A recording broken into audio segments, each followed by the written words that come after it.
Hey everybody, this is Nick from Android Headlines. Today I'm going to be bringing you a quick look at the Lenovo Tab 2 A8 series. Now in this video we're just going to go a little bit more in depth than we can in the written review. I'll give you a look at what the software looks like, just show you what the tablet looks like itself, so we'll go ahead and get started. This is the tablet here. It looks pretty much like every other tablet out there. Just a big black slate. It's got a kind of like a purplish blue back. It's a nice soft touch. So it's a really nice feeling back. You have the camera up here. You have the flap here that has the micro SD card and SIM card ports. Go ahead and close that up. On the front you have your dual front-facing speakers, and of course this thing is a fingerprint magnet like crazy, so sorry about the fingerprints. On here you have Android Lollipop. So this is 5.0, not 5.1. It's very lightly skinned, so you really, I guess technically it's not very skinned at all. You have slight color changes up here. For the most part, the actual palette is basically the same.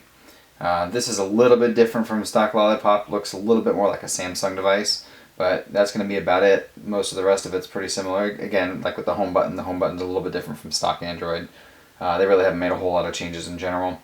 We're just going to take a look at the performance. So you'll see, as far as pulling up the multitasking thing, it's pretty quick. Switching between apps sometimes can take a little while. This thing only has a gig of RAM, so it's not exactly a ton of RAM, especially for a modern device. What you're also going to find is when switching between apps, you may end up having to reload, like especially on the browser. You're going to have a lot of page reloads and things like that. Just in general, I wouldn't say this is a great multitasking device, but once you're in an app, really, it performs pretty well. So we can take a look at, we'll pull up You Must Build a Boat, because that's one of my favorite mobile games recently. The sound right off the bat is absolutely amazing. It's probably the best thing about this tablet is the sound. So not going to really play a whole lot on the video because you're obviously not going to be able to get the full effect, but it is Dolby Atmos Surround. So the Dolby Atmos Surround it actually has an app. Now the app has a graphic equalizer. You'll see on here you have manual where you can adjust one of many different areas. If you're familiar with equalizers, this is quite an advanced equalizer. Most equalizers, especially on devices like this, will only have between 5 and 10 sliders. This one has quite a bit more, obviously. There's also a few presets here, and then you can also change if it's a game, music, movie, things like that. The actual speakers on the side here sound really, really good. So if you go through and play the demo, you'd have to really experience this in person. But the demo is really quite incredible. It has a section where bats are flying around and it actually sounds like it's flying around your head. I'm not really sure exactly how they do it on two front-facing speakers on a tablet, but it's just as good of an effect on the headphones as well. In terms of overall performance, like I said before, you're going to find that it's really not that bad. I think after using it for a little while, it seems to have sped up quite a bit.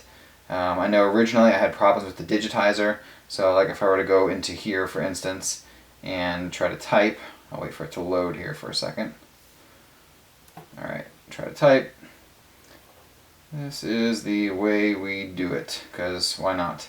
And see, that actually pretty much only got one word wrong. That's not bad at all. Before, I was running into all kinds of problems where it would get a whole bunch of letters missing and that sort of thing. So I think the tablet just needed a little bit of time. See, it just finally pulled up the Play Store. So sometimes some of these apps can take quite a bit to load, but once you're actually in the app, it's not too bad. The actual performance is pretty nice. And this is a MediaTek processor. A lot of the new MediaTek stuff is really nice. This is also 64-bit Lollipop, so it could have a slight speed advantage in some areas, but I wouldn't necessarily expect 64-bit to just be a magic bullet and give you all kinds of crazy performance. In terms of the launcher, you can see the stock launcher on here looks very much like the Google Now launcher. A lot of other things, again, on this are very much a stock Android type of experience. I think just about the only extra thing that you're going to find in here, you have some kind of Ethernet configuration, so probably an adapter to hook up an Ethernet cable to it. You have notification logs, so it'll tell you These are all the different notifications I've received and what time I've received them. So it's interesting that it keeps a history of that. I haven't really seen that on other versions of Android before.